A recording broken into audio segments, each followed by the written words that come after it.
இந்த நாட்டுல ஒவ்வொன்னும் ஒரு விதமான பைத்தியம். அவனுக்கு நமக்கு சோறு தான் முக்கியம். ஆரம்பிக்கலாங்களா?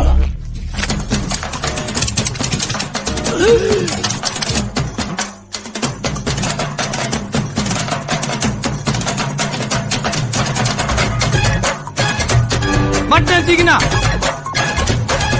இடி குழம்ப நல்ல அந்த தொட்டியில ஊத்தணும். எப்பா ரைத்தா வைக்கலப்பா.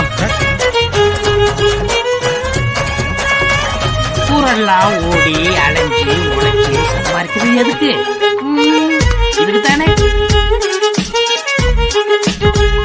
கடவுள் நீ நமக்குன்னு ஒதுக்கின உணவு இந்த சாம்பார். என்ன மருமல நல்ல வளருத பிள்ளை. வெறும் துவாசையும் ஒரு சட்னி கொஞ்சம் பொடியும் வச்சு சாப்பிட்டா சரி வருமாமா? எனக்கு இது போதும். இரு மருமல, என்னத்து பேசிட்டு இருக்க? என் செல்லம் அவள ரசாத்தி எங்க இருக்க? ஓடியா நைட்டில ஜம்மன் இருக்கிய. தேங்க்ஸ் அண்ணி. என் செல்லம் அவள, உங்க அண்ணிகாரி உனக்கு எத்தனை நாள் வகை வகையா செஞ்சு போட்டிருக்கா. நீனு நல்ல உட்காந்து தின்னுட்டு இருக்கேல்ல. அவ இப்போ ஒரு துவாசையும் சட்னியும் வச்சு தின்னுட்டு இருக்கா. ஒரு முட்டை எதுவும் ஆம்லேட் கிம்லேட் போட்டு கூட. அண்ணி உங்களுக்கு என்ன வேணும்? ஆம்லேட் வேணுமா பொம்ப்ளேட் வேணுமா?